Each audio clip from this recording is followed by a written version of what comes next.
Hey guys, had a really fun 10-hour stream. Got 10 hours of gameplay in the VOD on my Twitch channel if you just want to get all the raw gameplay.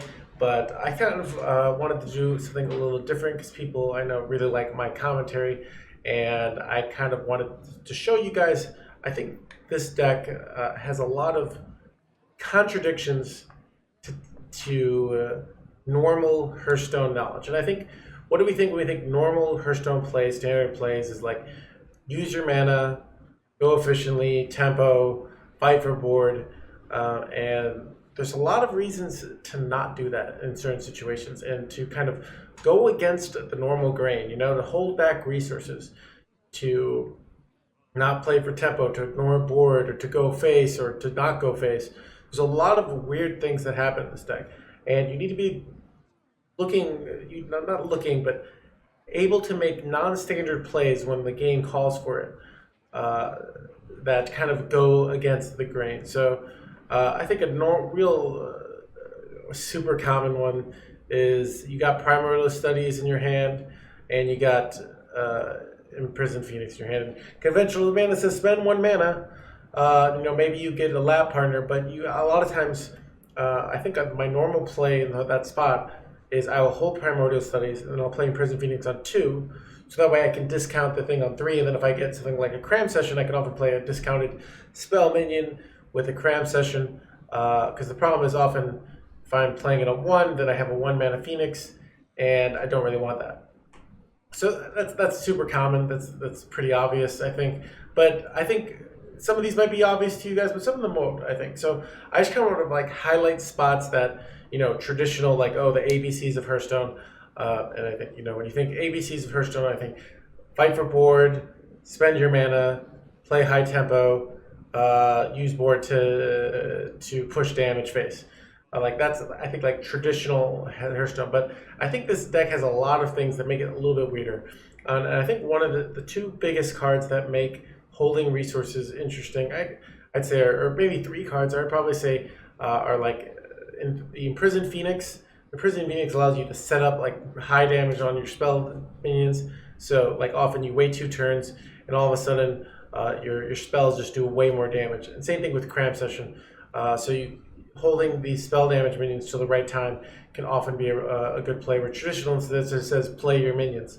Another thing is, I think Arcane Explosion often, especially if you're in the Prison Phoenix down, a play you might do is your opponent's getting head on board, and you might set this up so you play in Prison Phoenix, you kind of delay a little bit, and then you do something like Azure Explorer and do Arcane Explosion. You can clear the whole board. Maybe if they're really ahead, maybe you have to throw an Arcane Breath there. I think I have a game in the games I want to highlight that I do that, but there's just a lot of that kind of stuff. So where you're holding back resources and you're kind of to get more value out of them later. And that's sort of hard. That's hard to, I think, especially if you're even beginner, intermediate, if you're an expert, you might especially play the deck, but I think, your normal knowledge is, I want to spend my mana, let's remove that minion. And knowing I need this resource, or that's not a threat, and I'd rather keep that resource here for another thing or something like that can be really tough. So I just got some games that I want to highlight. Some of them are I'm not even highlighting the whole game, but just I want to highlight some concepts from the deck. So the first play I got is pretty simple. I'm going to start it off easy. I'm playing against a warrior. I've got a Arcane Giant on board. Let's see, I believe they're about to remove the 2/3 here. This is going into our turn 5. I've been kind of just playing tempo plays. I've played 2 Arcane Watchers. You can see I'm ready to go Azure Explorer. And then we top deck Cram Session.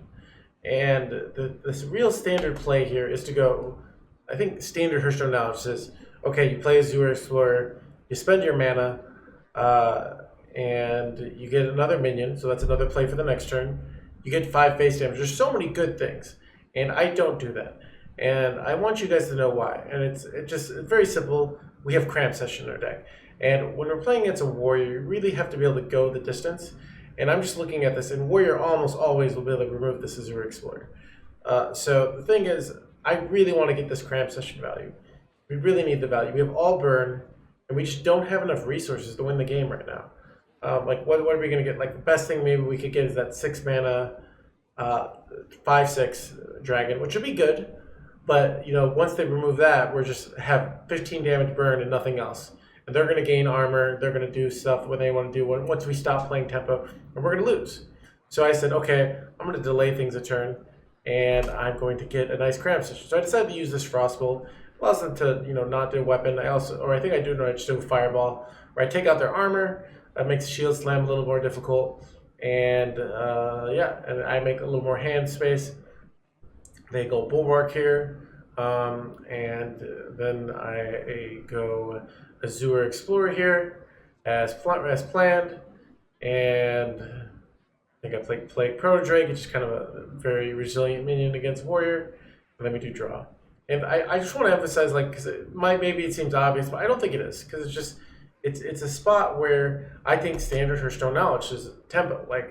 And this is an exception to the rule where we waited a turn, we just did burn, which we didn't add more to board in a spot where we like going that 2/3 there, but just getting that additional draw in this spot was really important.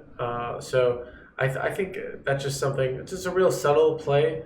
That probably comes up a lot, and I don't think you always want to do this, but this is a spot where I think you do want to kind of go against normal Hearthstone knowledge. Okay, next we got a game against Priest, and I just was watching this game. This game had tons of non-standard plays, and I think I just wanted to highlight, and I'm really good at killing Priest. It's just one of my specialties. It's kind of my stylistic as a player, and you can see I'm 5-0 versus Priest, and Priest is all about the long game. It's all about trying to make a multi-turn win, that you beat them, and not just trying to out-tempo them. You have to be thinking multiple turns ahead, thinking about what are likely things they're going to do.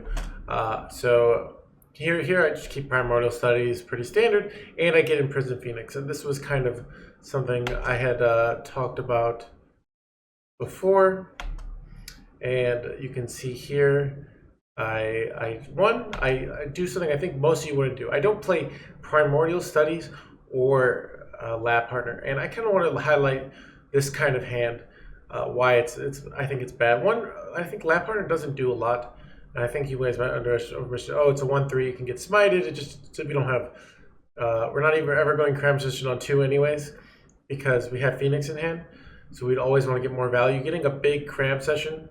And we have a hand also where we can do a very powerful play very reliably. So we can play Imprison Phoenix on 2 here, and then we go something like Ping Primordial Studies on 3. This goes down to 0. Then on 4, Phoenix comes alive. We go Coin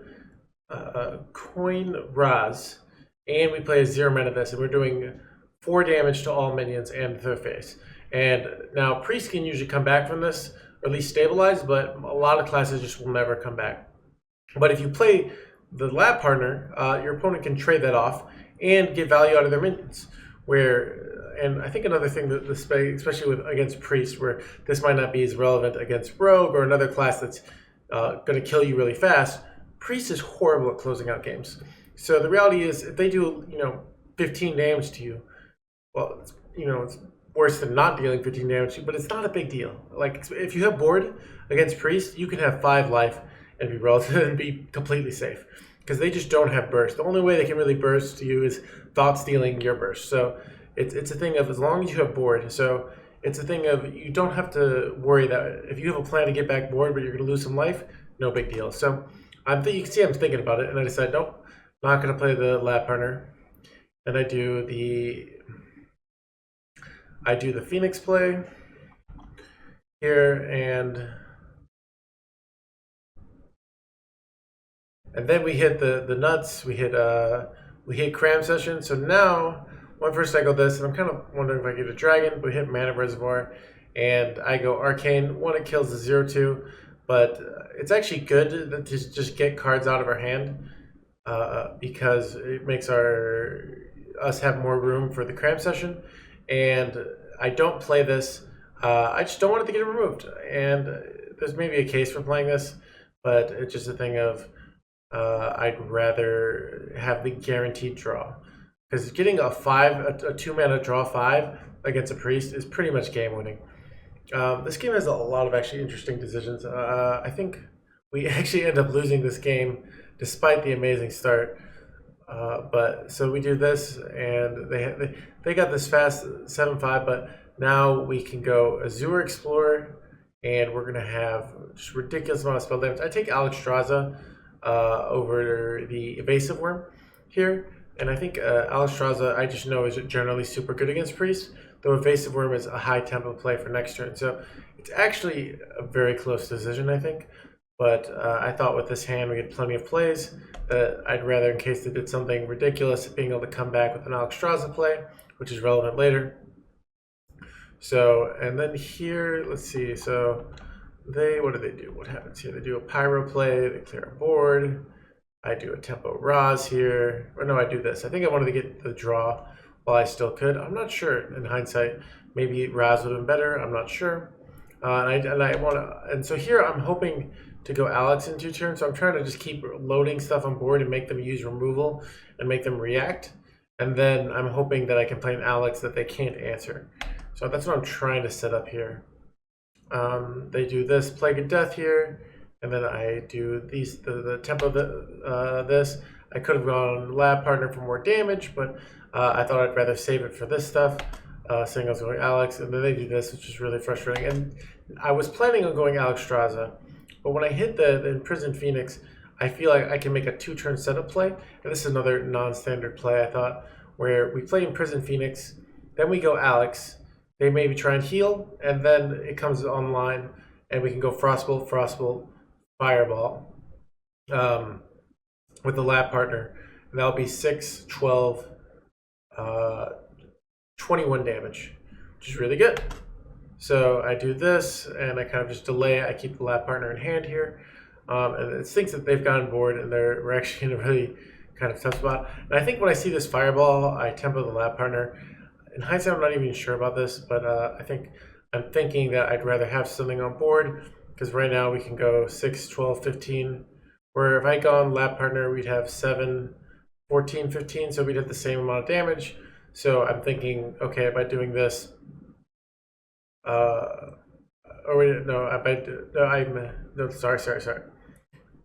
Yeah, we have I think the same plus the additional 3, so 21. So we have the same amount of damage, so I decide I'm going for the next turn lethal, so I'd rather have the 1/3 on the board to maybe distract them, to make them react to the wrong thing. So they go Radiance here, they heal, and they get out of range, and it's real rough. And we're at a spot where it's rough because I think we have 10, but we played our outs here, and we go double Fireball the Frost, and I'm hoping, what I'm hoping to hit is just an Azure Explorer. Like they often can't heal here because they gave up their hero power. So if they don't have Apotheosis, they don't have heal. All we really need is an Azure Explorer, and that's going to be a lethal. It's Cobalt Spellkin. I think that's the only real lethal we have. Maybe something with Primordial Studies. I'm not sure, but I think that's the easiest lethal we can get. +2 spell damage. Like I said, they're unable to heal here, and we almost pull this off. And we get the Astromancer, and I don't know if you guys can see the lethal. It's not a guaranteed, but we have to ping our own Spellwing here. So let me slow this down. We have Astromancer ping is 5 damage, so we have to. So all right, they do the play. 1 second. They do the play, and we have to ping our own Spellwing here. That's our only shot. And we ran the math on this. It's a binomial distribution if you're interested in some statistics. There's 1 in 5. We need at least 2 or more. And it turns out, I think there's an 18% chance that we basically hit lethal here, which is, it's something. So we won this game 18% of the time in the long run. So we go for it. Unfortunately, none of them go face, and we lose. But it was a good effort, and we couldn't quite pull it off. But a good game, and a lot of real sort of interesting non-standard plays, I thought, from that game. There may be, I'm wondering if what maybe some of the suboptimal choices might have been from that game. I wonder if maybe this turn There's a play on turn 7 where maybe I could have gone Ra's a turn earlier. I'm not sure, but I like most of the plays that I talked about. I like, so I just wanted to share that game with you guys. Next, we got a game against Jay, a very good OTK Demon Hunter player, and I think we keep Arcane Watcher because it's just kind of really annoying for them. And first of all, I go Violet Spellwing over Lab Partner. I think you might think, well, it's going to easily get killed, but I think I want the Lab Partner to be in my hand so I can go coin Arcane Watcher, and then I can just, if he ignores the Arcane Watcher, I can keep playing spell damage minions and have it keep going face. So that's kind of what my thinking is there. Let's see, he goes this. I trade off, deny the spell damage, trade here. He goes weapon here. I go Blood Mage, and I just go face. I hold the Lab Partner kind of for the similar reason that I said before. He unfortunately gets a full clear here. I think I go Azure. It's actually a weird spot because it's kind of nice to go that, but I just want to get tempo. Looks like I take the Plague Proto Drake. He does a Morgue play, he's just looking to heal. And let's see what else. So we're doing this. Get a nice little cram session value here. Play in Freeze and Phoenix. To just sort of tempo efficient plays. Nothing that crazy here. Jandis, high tempo. I think better than Malagos here. And I go Lab Partner. I think we had a game where we saved Lab Partner, but I think next turn we want to go Cram Session, and our hand's actually too full. And I often also want to go Malagos, so I'm just trying to actually just make hand room and put more board. All of a sudden, the draw isn't as valuable. So I'm just trying to make more hand room while putting on a little more pressure, which I think is valuable here. So he's doing his own thing over there.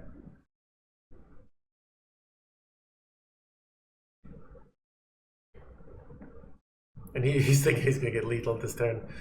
We don't quite have it. I make space with that. We draw up to 5 cards here. And we could go Fireball or Frostbolt, but I want to deny him the heal. And I play the Imprison. Maybe not optimal. I'm not 100% sure. I actually think, in hindsight, if I had pinged here, we would have had lethal this turn, but you can't. I think, let's see, he does an I-beam here without spell damage. Yeah. So just the heal. So I think believe he clears this board, but he puts himself exactly out of range with that I-beam. Which is interesting, where if we'd done in a ping, we would have had lethal this turn. And we're in a weird spot here, where we're so close to lethal, and I'm slightly worried, but I think I have a read that, like, he just used I-beam. I don't think he has lethal here. He has 9 mana. So, and I think what's interesting is often I think from the other side, if you have no minions on the board, like sometimes when they have the perfect combo, but sometimes they have a way to get a lethal when you have some minions on the board, because they kill your minions and then kill their own. But I thought it'd be more valuable to not have minions. But I first go Arcane Breath. I'm hoping to get Frostbolt, and then chat was thinking from there, oh, you should go. So I think this is a very tough decision, I think, this turn. And I'm trying to figure out a way if I can get lethal. And I go Mask of Cthulhu here, and by not having any minions, I think it makes it a little more difficult. We could have gone Malagos trying to hit Frostbolt, which would have denied the heal and denied the potential Lilliganath weapon damage, but I think I like this play here. It could be wrong, but I think I like it overall. It puts us in a spot where it's just so hard for him to heal out of range because he has to kill his own stuff, and his life is really low. So it's a thing of, I think this is probably the best play overall. And and then the right play here is obviously to Fireball your own face first to assert dominance, as some people in my chat say. So a little PM there. I think Jay can handle it. I go. I think I keep Spellwing. I think I wasn't liking Astromancer. Wasn't as good of a tempo play as I liked. But I start up Spell. I'm trying to remember. Oh, I remember this game. So this game has one really interesting. So we're starting off. We're just kind of playing out stuff on board, and it looks like they're very weak start from them, and they go Nas here. And this is an interesting turn because they just gave themselves a bazillion mana. And so what's the play here? And I kind of look at it, and I think there's a lot of options you could do. You could kill off this Nas, you could kill a big board, you can go Jandis, get some minions. There's a lot of things you could do. But I think one of Ramp Paladin's biggest weaknesses is their life heal game. They just really struggle to gain life, but one of their strengths is they have tons of taunts. So I use this opportunity.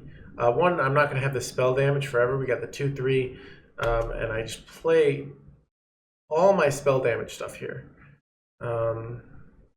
So I think I take Deathwing. So this is also enables me to get back on board. And I go with this. I'm not sure how many this is going to go, but it goes pretty well. We go double face, and now they're at 6 life. And this is really relevant because now all we do is top deck Fireball and we win. And this Deathwing is extra nice because now if they make an overwhelming board, we can go Deathwing. But one is they don't have a lot of burst, so they have to threaten lethal on us. So that's hard to do while defending themselves. So they're in a spot where even though, yeah, we could have killed this Nas, by putting their life, now every turn they have to prevent lethal, which is really tough.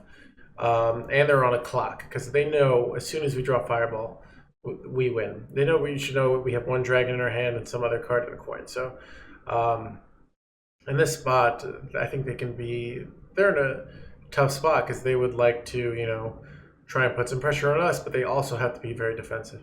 And I think like a standard play here is in these kind of spots when you have a lot of mana, is to use your minions to fight for board, get a board. And this was a spot where by just doing a lot of face damage, we put ourselves in a spot while we can. We put ourselves in a spot where now we just need to top deck 1 card to win. And I think that was a better line than going Jandis there, which I think maybe is like kind of the standard play in that situation. And don't pay attention. I think they panic, and this play they messed up this play. So, but they should have gone Bear of Broom first and not this, but I think they're just panicking. I think I go Jandis here. I go that. I was going to say I hit something. I go Ping. I'm just kind of trying to get their life down because then we might be just make it easier to get the lethal. But the game makes it easy, so we get the Fireball. So I think that just was, slightly non-standard. So these are just like stuff where I think, like I said, normal, traditional Hearthstone says, play tempo or spend your mana. And that's the most common thing I tell my students, but there's an exception to every rule, including probably the most important lesson of tempo in Hearthstone. And these are kind of a lot of exceptions to maybe like what I would consider standard play. So I just wanted to share those, and I hope that's helpful. Hope you start thinking outside of the box and thinking, well, maybe normally I would do this, but this specific situation, it calls for a different play. I think the more you can start thinking like that, the better you're going to do. So hope that was helpful, guys, and enjoy.